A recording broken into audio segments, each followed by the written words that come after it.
Question 1. Lors d'un freinage d'urgence, l'affût amplifie le freinage au maximum? Oui, réponse A. Non, réponse B.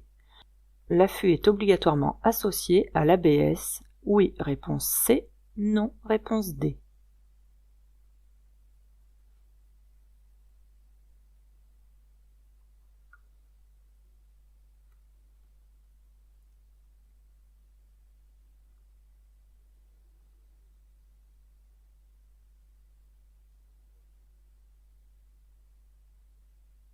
Alors, l'affût, qu'est-ce que ça veut dire d'abord l'affût?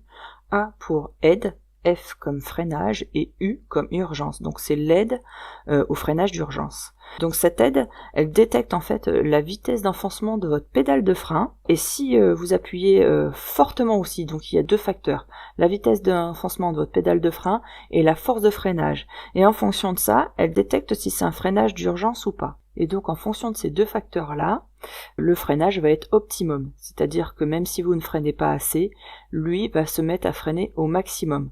Alors évidemment, ça va être complété obligatoirement avec l'ABS, qui lui, l'ABS, c'est l'anti-blocage des roues, ça permet de pas bloquer les roues et d'avoir toujours une maîtrise de la trajectoire de votre véhicule. Donc c'est forcément complété avec, parce que si ça freine au maximum, ça va bloquer vos roues. Donc en parallèle, il y a l'ABS qui va empêcher de bloquer les roues. Donc là, en plus l'intérêt, c'est que avec l'affût, il y a aussi le déclenchement des feux de détresse qui s'allument. Par contre, il faut savoir que l'affût ne freine pas automatiquement à la place du conducteur, hein. C'est à partir du moment où vous vous mettez à freiner vite et fort que ça va se déclencher. Et dès que vous allez lâcher la pédale de frein, l'affût va s'arrêter aussi. Voilà, donc là c'était réponse A et C. Question 2. En appuyant sur ce bouton de dégivrage, je pourrais faire disparaître la buée. Sur le pare-brise avant? Oui, réponse A. Non, réponse B. Sur la lunette arrière? Oui, réponse C. Non, réponse D.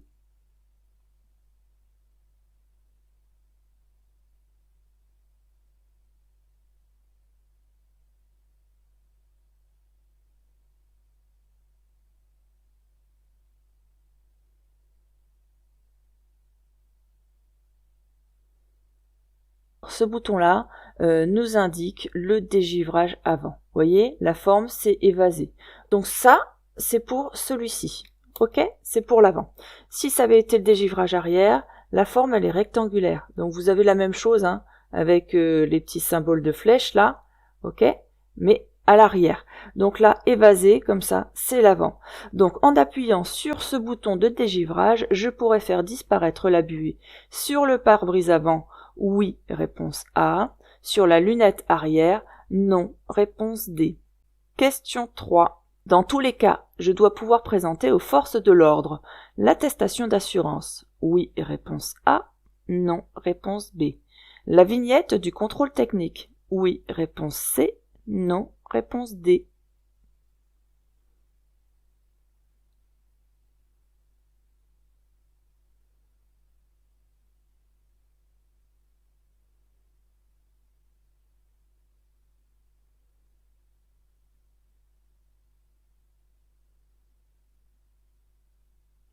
Donc en cas de contrôle, tous les conducteurs doivent pouvoir en effet présenter l'attestation d'assurance. Donc là, c'était réponse A.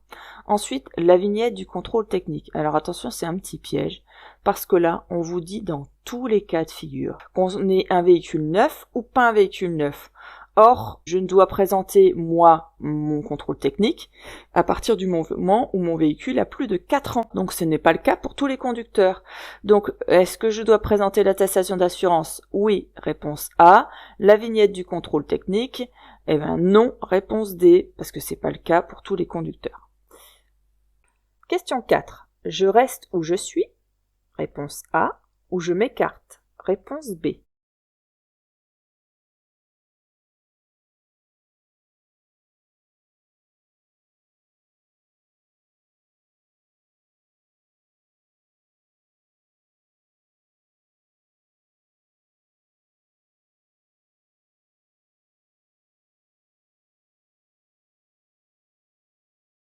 Alors là, qu'est-ce que vous pouvez voir? On voit que il y a de la neige, c'est tout blanc partout, et il y a un piéton Il nous regarde, mais il peut très bien décider de reculer un petit peu, par exemple pour fermer sa portière. Ça peut être une explication en se disant « moi c'est bon, il m'a vu, moi je vais faire ce que j'ai à faire ».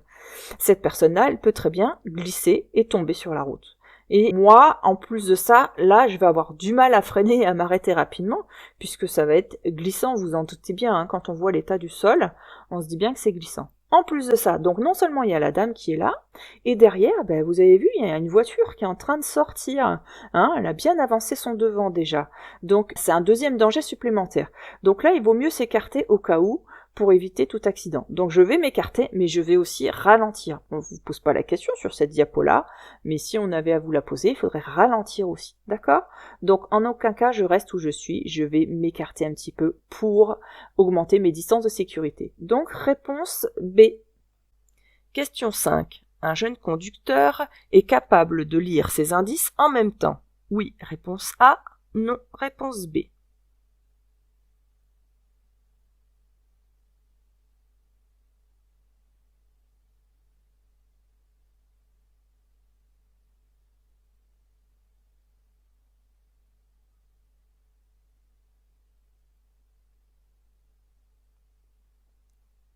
Alors conduire, c'est anticiper plein d'indices. Ça va être anticiper le feu qui peut changer de couleur, ça va être observer ma voie pour voir si je suis dans la bonne voie en fonction de là où je veux aller, ça va être regarder ce que fait le véhicule de gauche, ça va être regarder la règle de priorité de passage au niveau de l'intersection qui est juste avant le feu, ça va être aussi regarder si lui ne veut pas reculer. Vous voyez, c'est une multitude de choses. Et puis ne pas oublier non plus dans le rétroviseur. Un jeune conducteur au début, il est tellement occupé par la mécanique et la maîtrise mécanique de la voiture, donc sa trajectoire, écouter le moteur pour changer de vitesse en temps et en heure, bien maîtriser les pédales, qu'il a du mal, du coup sa concentration elle est plus à l'intérieur de la voiture et moins à l'extérieur de la voiture. Au début, quand vous apprenez, vous êtes allé 70% concentré sur l'intérieur de votre voiture et 30% sur l'extérieur. L'objectif, ça va être de faire l'inverse. C'est-à-dire que plus vous allez progresser, plus il va falloir reporter votre attention sur l'extérieur. Donc, on ne pensera presque plus à la voiture, maximum 30% à la mécanique voiture. Plus tard, quand vous aurez plus d'expérience, ça sera encore beaucoup moins. Mais en jeune conducteur, c'est ça. Et ensuite, le but, c'est d'avoir 70% de votre concentration sur l'extérieur de la voiture. D'ailleurs, à ce propos, ceux qui ont des difficultés en voiture, il y en a peut-être qui ont déjà commencé et qui ont vraiment du mal au niveau maîtrise de la voiture, du coup, ils n'arrivent pas à se concentrer sur l'extérieur.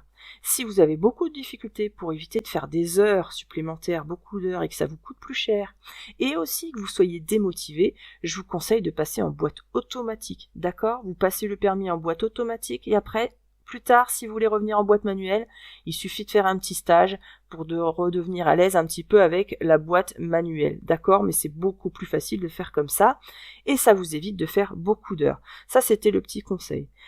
Question 6. Avant de quitter un véhicule, il faut systématiquement serrer le frein à main. Réponse A. Fermer les vitres. Réponse B. Verrouiller les portes. Réponse C. Engager une vitesse. Réponse D.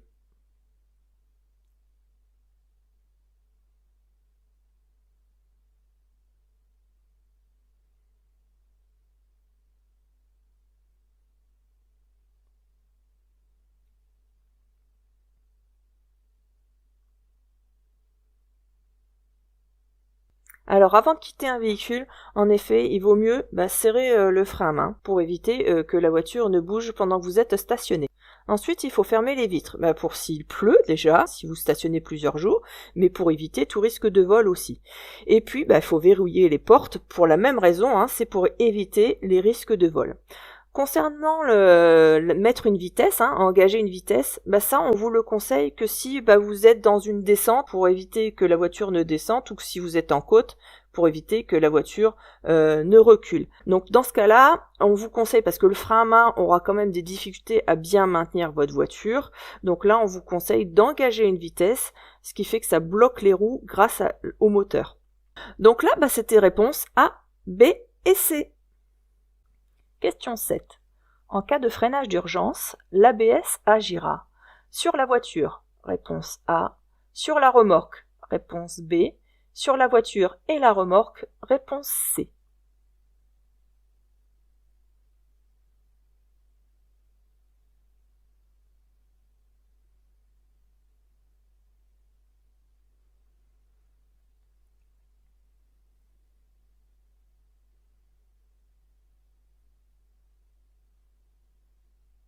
Alors vous savez, l'ABS, c'est pour éviter le blocage des roues. Donc il y a tout un tas de capteurs sur votre voiture qui détectent au moment où la roue se bloque, qui va desserrer un petit peu votre freinage, le freinage à votre place, pour pouvoir éviter de bloquer les roues et donc de déraper. Et ça ne se fait que sur la voiture. Il n'y a pas d'équipement, de calculateur qui est fait pour voiture et remorque pour l'instant. Donc là, c'était réponse A. Question 8.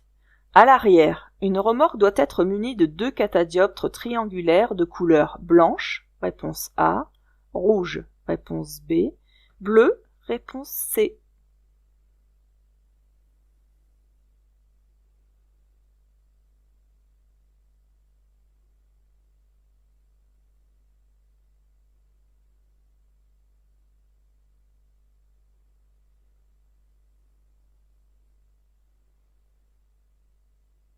À l'arrière d'une remorque, on doit toujours être muni de 2 catadioptres. C'est des réfléchisseurs de lumière, c'est ça les catadioptres.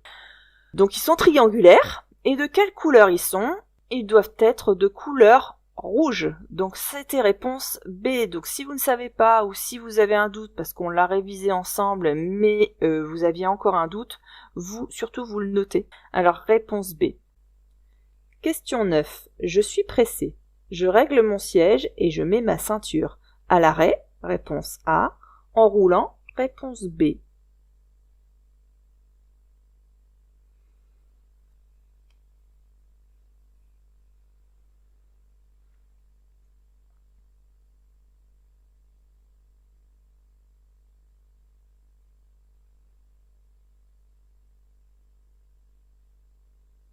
Alors c'est pas parce que je suis pressée que je peux me permettre de faire tout ça en roulant. Les premiers kilomètres sont tout aussi dangereux que dans les 10-15 kilomètres qui viendront. D'accord? Le danger est le même. Donc je le mets à l'arrêt. Donc là c'était réponse A. Question 10. Ne pas s'arrêter à un contrôle routier, c'est commettre un refus d'obtempérer, réponse A, un délit de fuite, réponse B.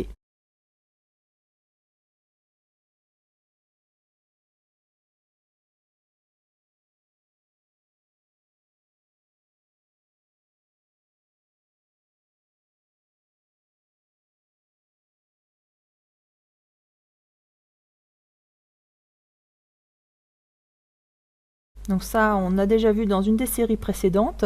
N'hésitez pas d'ailleurs à refaire les séries précédentes aussi, elles sont toutes bonnes. Si il y a une réglementation qui change et quelque chose ne va pas, je n'hésiterai pas à enlever la vidéo, d'accord, et à vous en remettre une nouvelle plus adaptée. Là, il ne faut pas confondre refus d'obtempérer et délit de fuite. Le délit de fuite, c'est quand on est impliqué dans un accident, que ce soit corporel ou matériel, peu importe, et qu'on prend la fuite, donc pas soit remplir le constat, soit secourir la personne.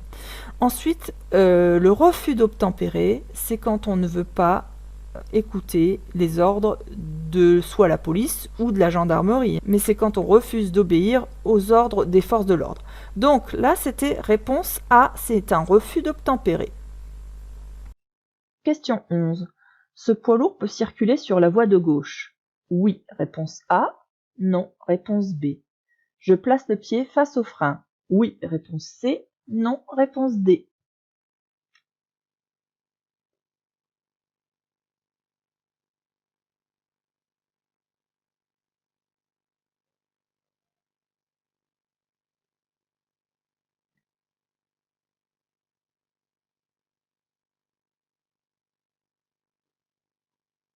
Là, on voit qu'on est sur un axe rapide. Ensuite, on a même une confirmation. C'est une route à 2 chaussées séparées par un terre-plein central, avec une ligne blanche. Enfin, il y a plein d'indices.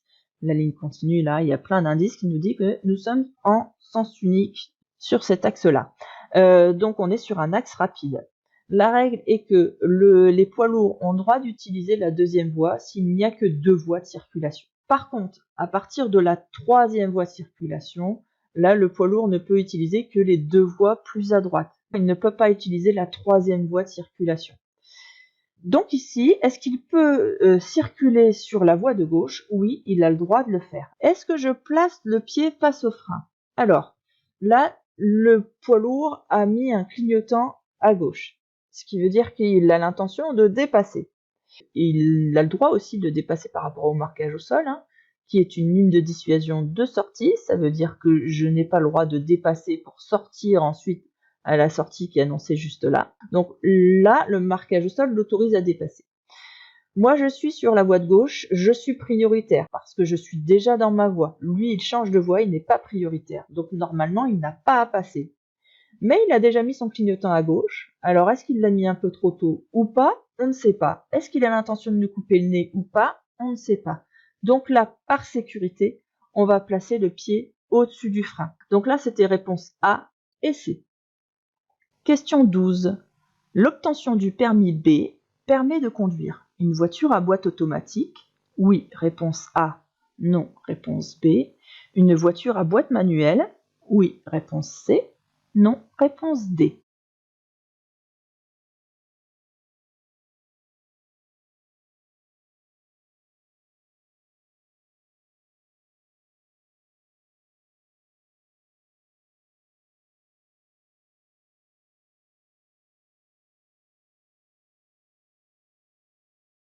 Alors, je vous confirme, le permis B permet de conduire une boîte automatique. En revanche, l'inverse, c'est pas possible.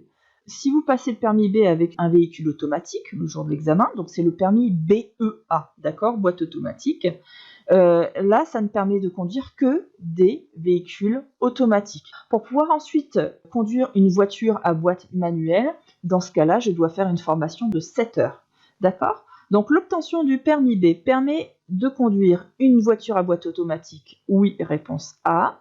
Une voiture à boîte manuelle. Oui, réponse C. Donc A et C. Question numéro 13. Cette situation est particulièrement utile aux conducteurs familiers des lieux. Oui, réponse A. Non, réponse B. Non familiers des lieux. Oui, réponse C. Non, réponse D.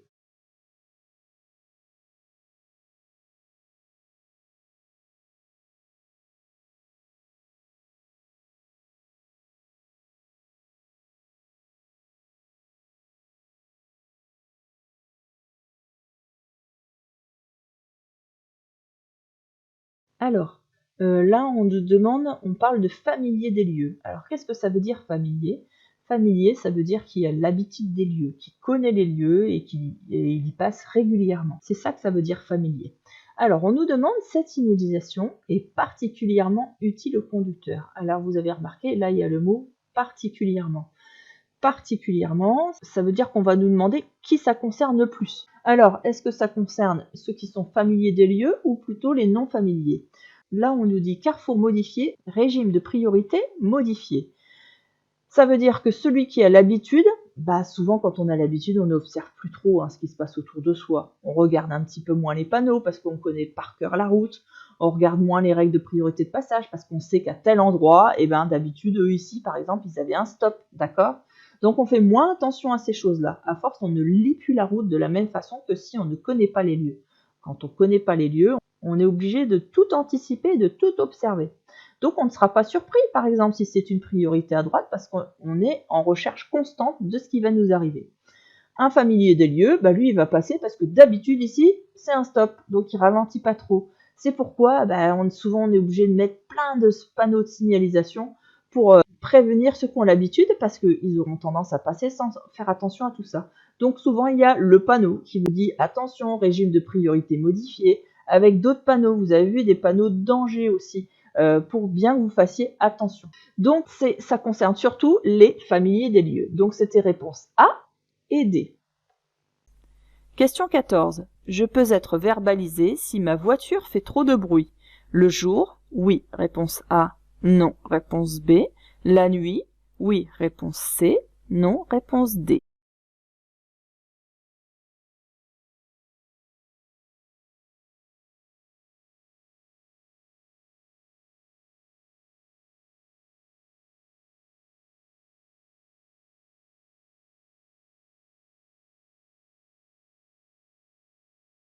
Alors, la réglementation sur le bruit émis par les pots d'échappement, elle est la même que ce soit de jour comme de nuit. On ne doit pas dépasser un certain seuil. Donc là, je peux être verbalisé le jour, oui, réponse A, et la nuit aussi, réponse C. Donc A et C. Question 15. Je risque de rencontrer des piétons. Oui, réponse A, Non, réponse B.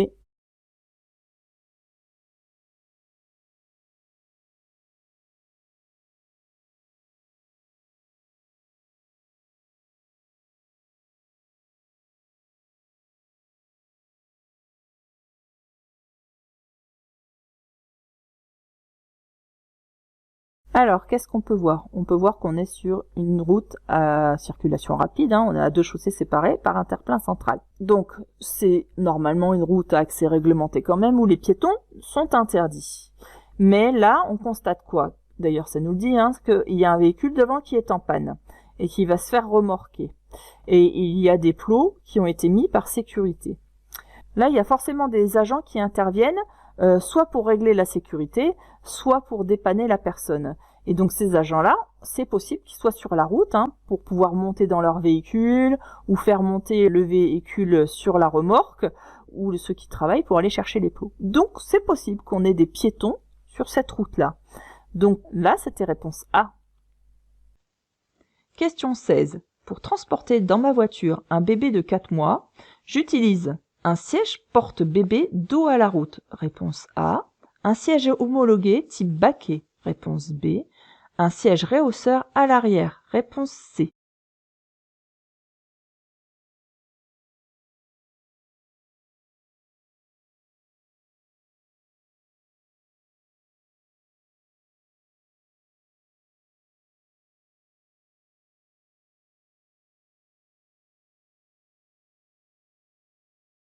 En fait, pour un bébé de 4 mois, on a deux possibilités. Soit je peux utiliser un siège porte-bébé posé dos à la route, donc comme la A, soit je peux aussi utiliser un lit nacelle. Donc là, c'était réponse A.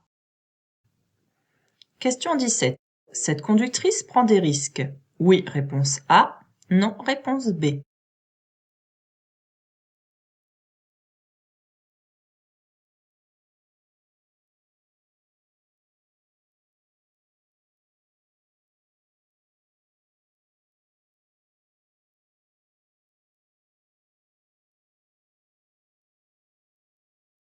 Alors, l'utilisation d'une oreillette est interdite depuis 2015. Si vous utilisez une oreillette, c'est comme si vous utilisiez le téléphone au volant, vous risquez les mêmes sanctions, donc des points en moins et une amende. Et c'est interdit parce que vous vous mettez en danger et vous mettez en danger les autres, parce que vous avez une attention qui n'est pas à 100% sur la route. Et vous savez bien, dans les statistiques, on retrouve beaucoup l'utilisation de téléphone au volant comme cause d'accident. Donc c'était réponse A. Dans cette voie, je pourrais régler par carte bancaire. Oui, réponse A. Non, réponse B. Je pourrais régler en espèces. Oui, réponse C. Non, réponse D.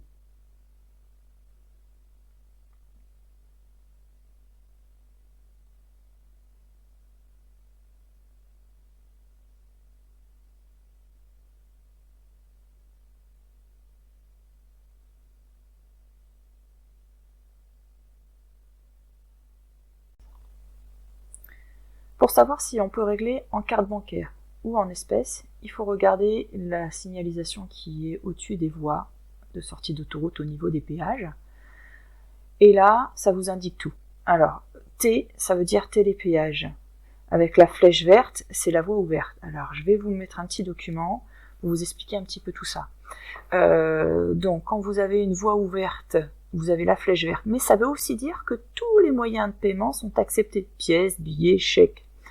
La croix rouge, comme ici, là, vous voyez, la voie, elle est fermée. Là, vous avez uniquement, je vous déplace un petit peu, vous avez uniquement la flèche verte. Donc, vous savez que tous les moyens de paiement sont acceptés. Sur la voie de droite, là où nous sommes, eh bien, on sait que nous avons aussi le télépéage qui est autorisé aussi en plus. Voilà. Donc, la réponse. Dans cette voie, je pourrais régler par carte bancaire, oui. Je pourrais régler en espèces, oui. Donc, c'était réponse A et C. Question 18. Ma voiture est équipée de feux diurnes. Je dois allumer les feux de croisement, oui. Réponse A, non. Réponse B.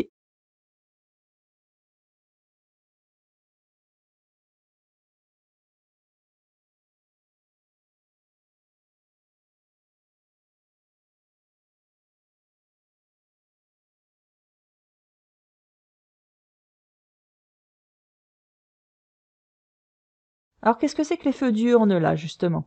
Alors les feux diurnes, c'est aussi appelé les feux de jour, hein, on appelle ça comme ça.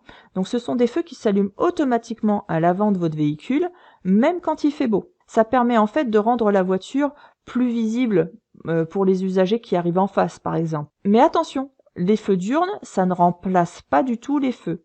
Ici, je rentre dans un tunnel, on me dit qu'il y a une obligation d'allumer les feux, donc je dois enclencher mes feux obligatoirement. Donc là, c'était réponse A.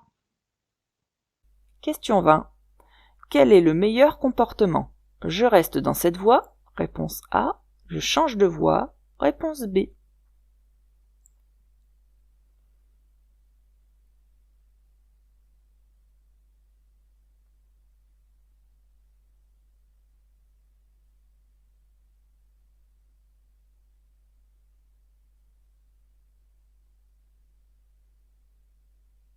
Alors, il y a un véhicule qui est dans une voie d'insertion, d'accord? Donc, elle va accélérer pour pouvoir s'insérer.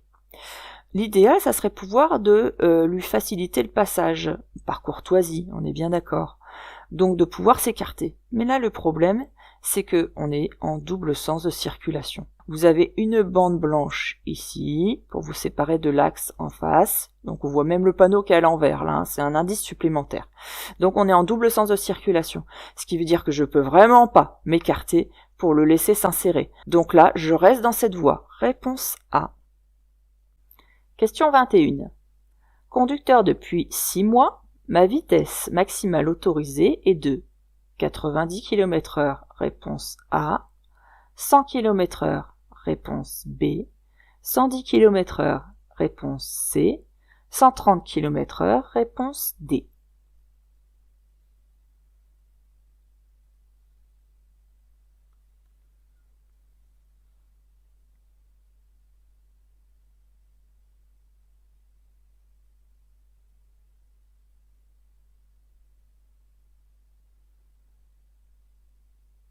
Alors, avant de répondre à ma vitesse maximale, il faut déjà savoir où je suis.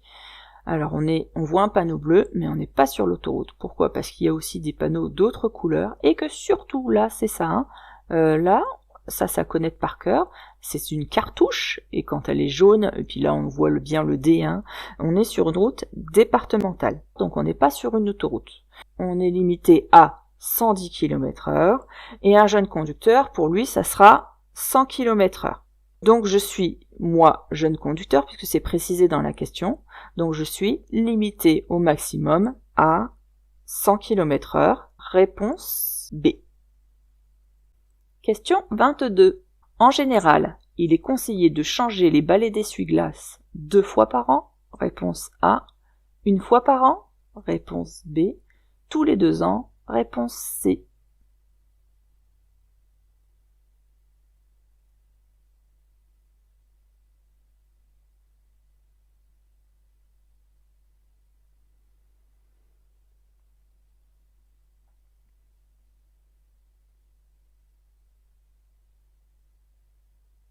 En général, hein, il est conseillé de changer les balais d'essuie-glace 1 fois par an. Donc là, c'était réponse B. Après, vous serez peut-être dans un endroit où les conditions climatiques font que il faudra peut-être le faire plus souvent. Mais en règle générale, c'est 1 fois par an. Réponse B. Question 23.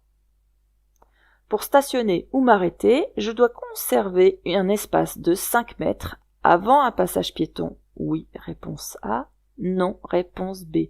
Après un passage piéton? Oui, réponse C. Non, réponse D.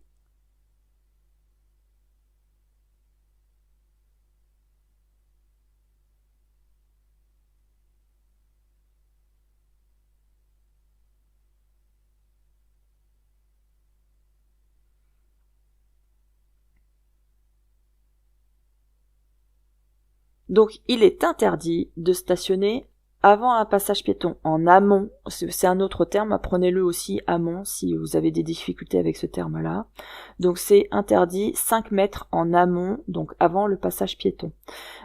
Pourquoi? Eh ben, c'est pour avoir une visibilité sur l'entrée du passage piéton quand vous arrivez en voiture. Vous pouvez apercevoir au loin si un piéton va vouloir traverser. Tandis que si un véhicule qui est en stationnement juste avant le début du passage piéton, il va vous cacher toute la visibilité et vous ne pourrez pas anticiper. Ça va donc devenir dangereux. C'est pour ça que c'est interdit de stationner avant, donc en amont d'un passage piéton. Donc, pour stationner ou m'arrêter, c'est stationnement et arrêt d'ailleurs, rien qui est interdit. Pour stationner ou m'arrêter, je dois conserver un espace de 5 mètres avant un passage piéton. Oui, réponse A, pour des raisons de sécurité. Après un passage piéton, il n'y a rien de spécifié là-dessus, donc non, réponse D. Donc A et D.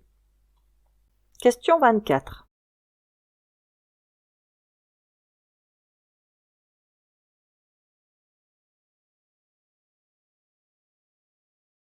Je circule en sens unique.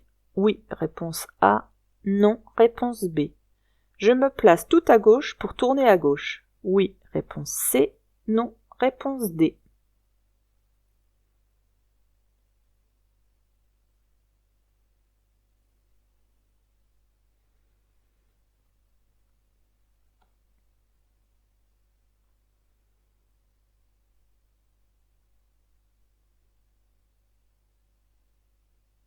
Alors si on revient en arrière, vous allez voir que sur la droite, il y a bien le panneau circulation avec un cycliste qui arrive en face, d'accord? Vous avez la confirmation avec les marquages au sol qui sont ici, avec les cyclistes qui sont en face. On est bien quand même en sens unique puisque vous avez la ligne continue qui fait toute la largeur de la route avec un panneau stop qui fait bien aussi toute la largeur de la route. Ok? Mais vous avez rencontré en chemin les cyclistes qui peuvent arriver dans l'autre sens. Donc quand je vais me placer à gauche, je ne veux pas me placer complètement à gauche, mais je vais m'arrêter ici en fait. La limite, je vais laisser une voie pour les cyclistes et moi je vais m'arrêter dans ce coin-là. Voilà, donc je circule en sens unique, oui, réponse A. Est-ce que je me place tout à gauche pour tourner à gauche? Non, réponse D. Question 25. Écrire un SMS équivaut à quitter la route des yeux pendant environ 1 seconde, réponse A, 5 secondes, réponse B, 20 secondes, réponse C.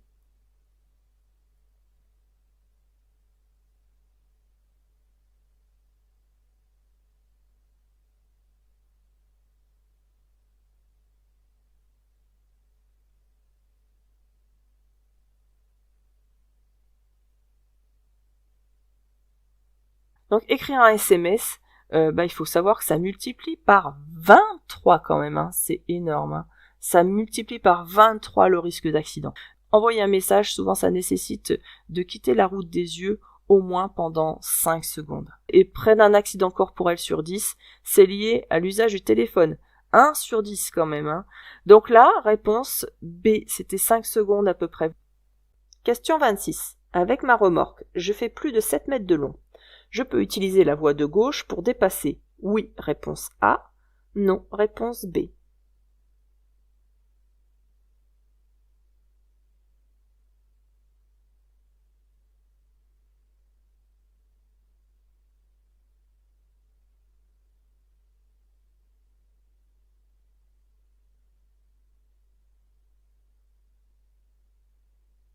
Alors on observe ici que on est sur l'autoroute d'ailleurs parce qu'il y a l'aire de Somsou qui est en bleu, donc comme c'est bleu, c'est l'autoroute. Mais que ce soit l'autoroute ou une route à accès rapide, la règle va être la même. En fait, les véhicules qui font plus de 3,5 tonnes ou les véhicules qui mesurent l'ensemble, hein, donc ça peut être le véhicule tout seul ou un ensemble, c'est-à-dire la voiture plus la remorque ou la caravane, qui font plus de 7 mètres. Donc tous ceux qui dépassent donc plus de 3,5 tonnes ou qui font plus de 7 mètres, eh bien n'ont pas le droit d'utiliser la voie la plus à gauche quand il y a 3 voies. Donc c'est s'il y a 3 voies.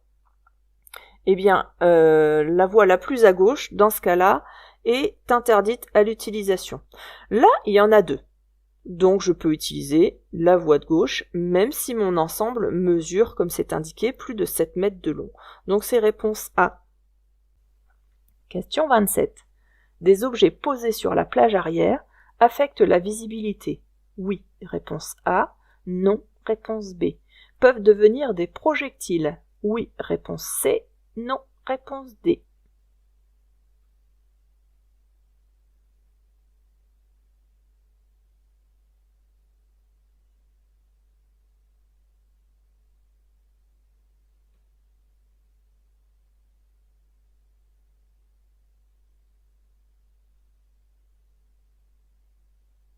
Les objets posés sur la plage arrière, en effet, ça affecte la visibilité, ça la réduit la visibilité. Elle est moins bonne.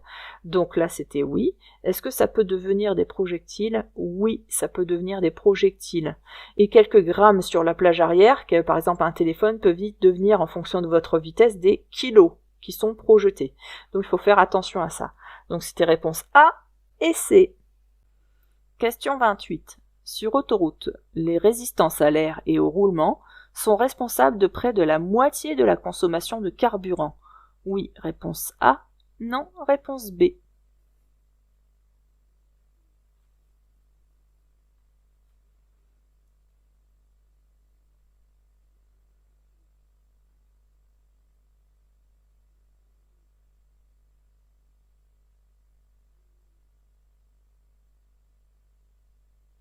Alors même s'il y a eu beaucoup d'efforts de fait sur l'aérodynamisme, la résistance à l'air et au roulement, quand vous roulez, c'est ça provoque une bonne partie de la consommation. Et c'est encore pire si vous mettez un coffre de toit, par exemple. Donc là, plus vous allez rouler vite, plus il y aura une résistance à l'air. Donc évidemment que sur l'autoroute, la résistance à l'air et au roulement, c'est responsable de près de la moitié du carburant. En effet, c'est pour ça qu'on vous conseille de réduire un petit peu votre allure pour consommer beaucoup moins. Donc réponse A. Question 29. Je laisse démarrer le véhicule bleu. Oui, réponse A. Non, réponse B.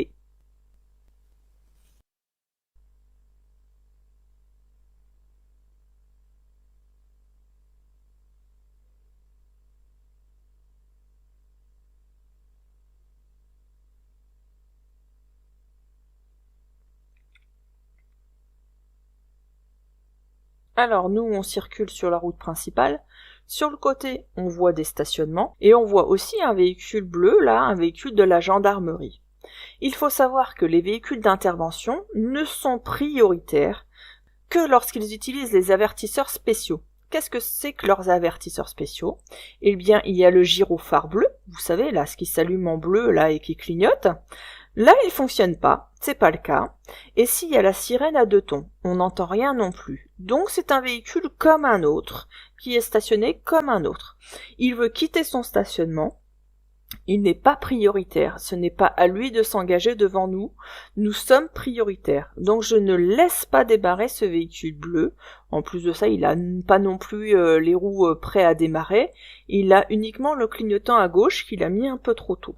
Donc je reste vigilant, au cas où, mais je ne laisse pas démarrer ce véhicule bleu, il n'est pas prioritaire. Donc c'était réponse B. Question 30. Une bonne position au volant permet d'agir avec rapidité et précision, oui, réponse A, non, réponse B, de retarder l'apparition de la fatigue, oui, réponse C, non, réponse D.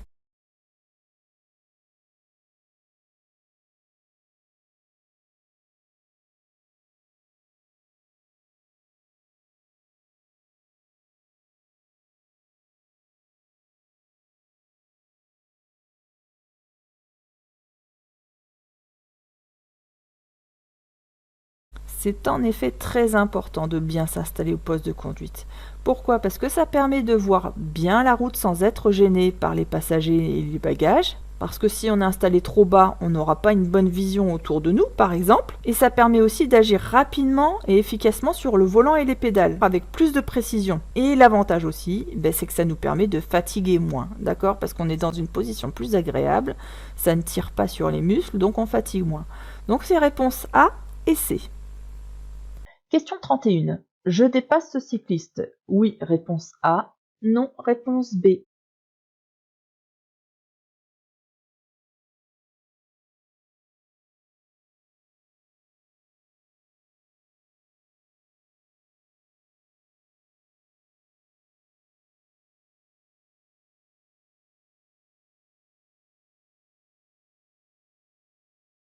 Alors, est-ce que j'ai une interdiction de dépasser ici? Non, j'ai pas d'interdiction. Personne me dépasse derrière, personne n'arrive en face. Et j'ai quand même un peu de largeur, là, normalement, pour pouvoir dépasser. Donc, je pourrais me dire, je dépasse. Eh bien non, il ne faut pas dépasser. Pourquoi? Parce que vous avez vu, là, il y a des voitures qui sont en stationnement. Donc, qu'est-ce qu'il va faire, le cycliste? Il va s'écarter un petit peu pour pouvoir justement circuler en toute sécurité au cas où il y a une portière qui s'ouvre. Voilà, de toute manière, il passera pas à ras des véhicules. Donc il va s'écarter un peu. Du coup, s'il s'écarte, moi je n'aurai plus l'espace latéral suffisant pour pouvoir le dépasser. Et puis en plus de ça, je ne sais pas de quelle façon il va s'écarter. Est-ce qu'il va s'écarter un tout petit peu ou est-ce qu'il va s'écarter fort? Ça fait beaucoup trop d'incertitudes, de choses où je ne sais pas trop comment ça va évoluer. Donc du coup, ici, je vais ralentir et je vais attendre de voir comment ça évolue pour prendre une décision ensuite. Donc je reste derrière, je ne dépasse pas le cycliste. Réponse B. Question 32. Je n'ai pas pris la bonne sortie. Je reviens sur la chaussée principale. Oui, réponse A. Non, réponse B.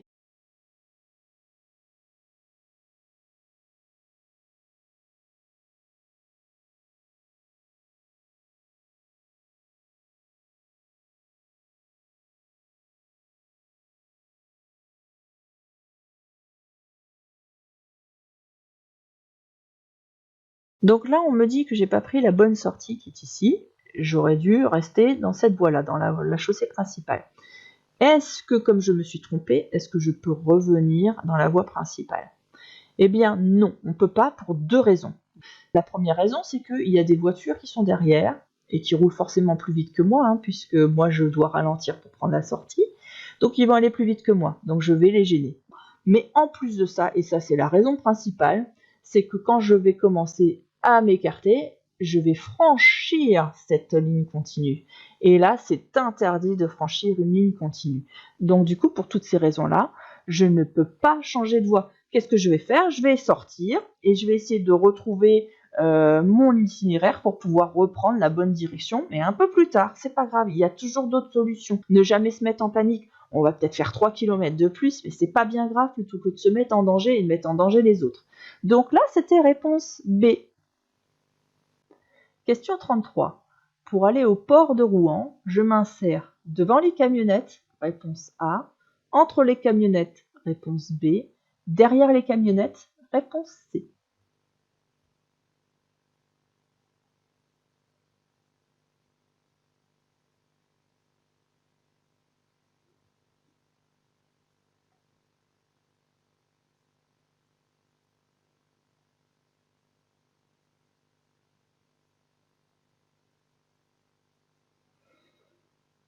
Donc, port de Rouen, c'est ici, ce qui veut dire que je dois prendre cette voie-là. Je dois changer de voie. Pour aller dans la voie droite, on peut voir d'ailleurs que c'est une voie d'entrecroisement. Je vous apprends un terme que vous devez savoir aussi après.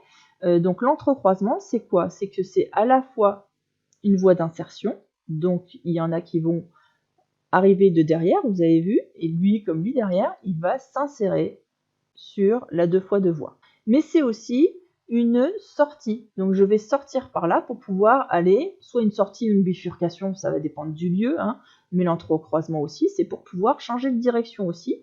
Donc je vais utiliser cette voie-là pour ralentir et pour pouvoir utiliser soit la sortie, soit la bifurcation. Ça s'appelle une voie d'entrecroisement. C'est pour ça qu'on voit ce véhicule-là qui a son clignotant à droite, parce que lui, peut-être qu'il vient de derrière, mais qu'il va vouloir aller à droite, ou peut-être qu'il s'est déjà, peut-être qu'il s'est déjà mis dans cette voie-là, d'accord?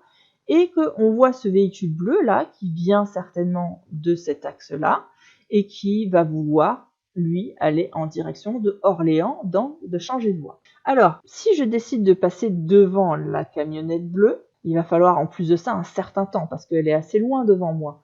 Donc là, j'aurai peut-être plus la distance nécessaire pour le faire, et si je le fais, je risque de lui couper le nez parce qu'elle va aller de plus en plus vite et moi je risque de passer devant elle sans distance de sécurité. Ça sera trop faible, les distances de sécurité, donc trop dangereux. M'insérer entre les camionnettes, c'est trop dangereux aussi parce que là il n'y a presque pas de distance d'intervalle entre les deux, donc si je me mets entre les deux, l'intervalle de sécurité ici ne sera pas suffisant du tout.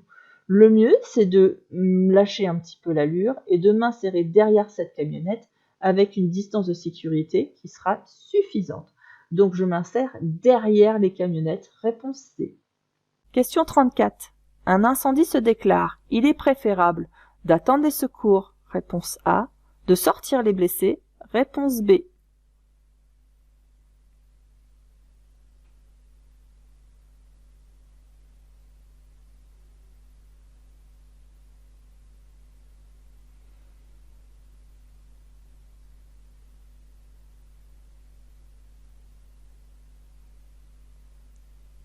En règle générale, quand il y a un accident, je ne dois pas bouger les blessés, sauf si ce blessé est en danger.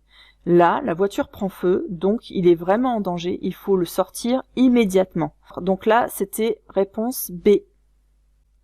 Question 35. La présence de l'e-call est obligatoire sur les nouveaux modèles de voitures. Oui, réponse A. Non, réponse B. Sur les nouveaux modèles de moto. Oui, réponse C. Non, réponse D.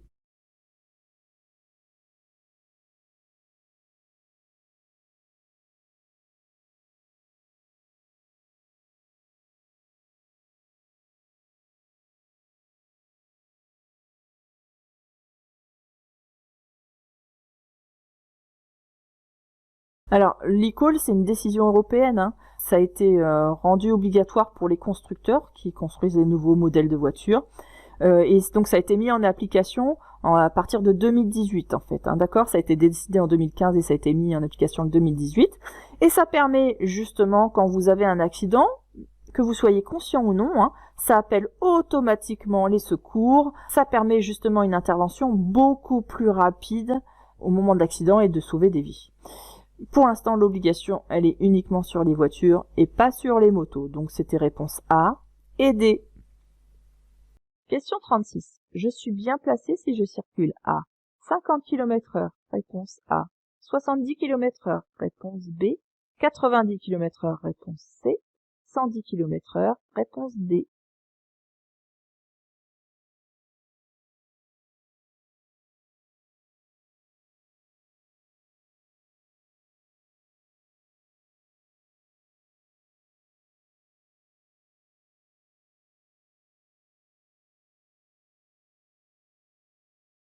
Donc ici, vous voyez, vous avez un marquage au sol qui est resserré et large, hein, les pointillés sont larges aussi. Et vous regardez dans le rétroviseur, ça dure depuis un bon moment, et idem sur l'avant. Donc là, en fait, c'est une voie pour véhicules lents. Vous pouvez l'utiliser que si vous roulez à 60 km/h au maximum. Donc, si je dépasse les 60 km/h, ben moi, je roule ici. Là, on me dit rien de particulier, ça veut dire que je roule à la vitesse maximale autorisée. Là, on me demande si je suis bien placé, si je circule à 50 km/h.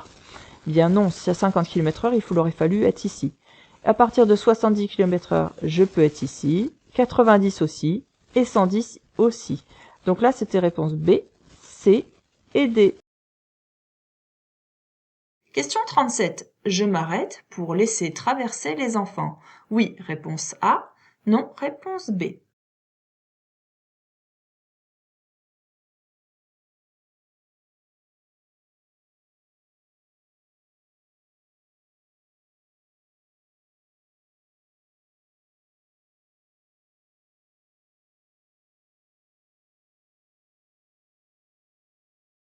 Alors, là, vous avez vu, il y a un panneau qui dit que nous sommes dans une zone de rencontre. Et ça, il faut absolument le savoir par cœur. Absolument.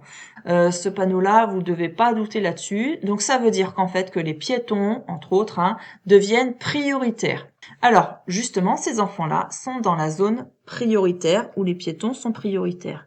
En plus de ça, ce sont des enfants, donc relativement incertains, et on voit bien leur attention de vouloir traverser, hein. Ils nous regardent tous les trois, celui-ci est même penché vers la route, et lui est très près du bord. Donc là, dans ce cas-là, même si les enfants ne sont pas sur un passage piéton, je dois les laisser s'engager, parce que déjà, dans un premier temps, c'est trop dangereux de passer devant, mais que surtout et aussi, nous sommes dans une zone de rencontre, donc ils sont prioritaires. Réponse A. Question 38. Rouler en quatrième en ville, c'est possible? Oui, réponse A. Non, réponse B. C'est économique? Oui, réponse C. Non, réponse D.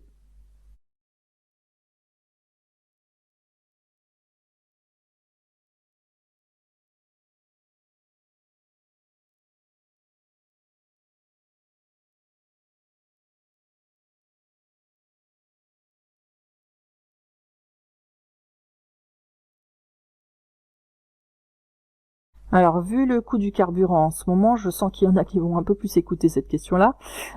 Oui, rouler en quatrième en ville, c'est plus économique, en effet, parce que le régime moteur tourne moins vite et donc on consomme moins. En éco-conduite, on apprend des fois même dans certaines situations à mettre la 5e en vide. Ça peut être possible. Attention, ça dépend des situations, ça dépend du contexte. Donc là, c'était réponse A et C. Question 39. Un parking relais est obligatoirement gratuit. Oui, réponse A. Non, réponse B.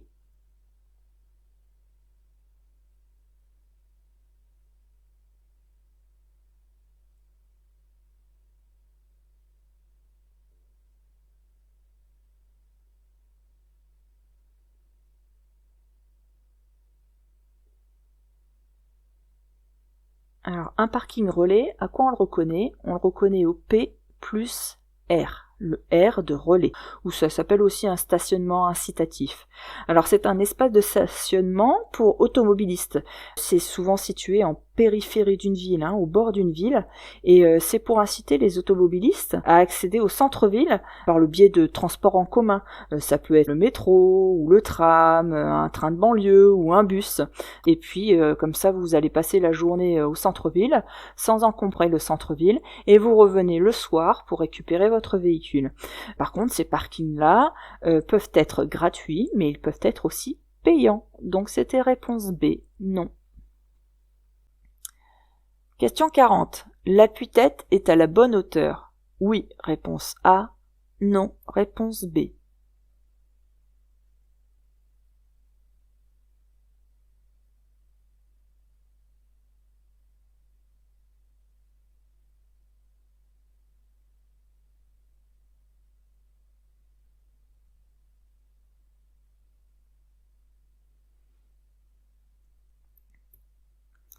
Alors, l'appui-tête, là, n'est pas à la bonne hauteur. Il est trop bas. Ce qui fait que sa tête, là, risque de basculer trop en arrière et lui faire le coup du lapin. Donc, l'appui-tête, il doit être au niveau de sa tête, à ce niveau-là.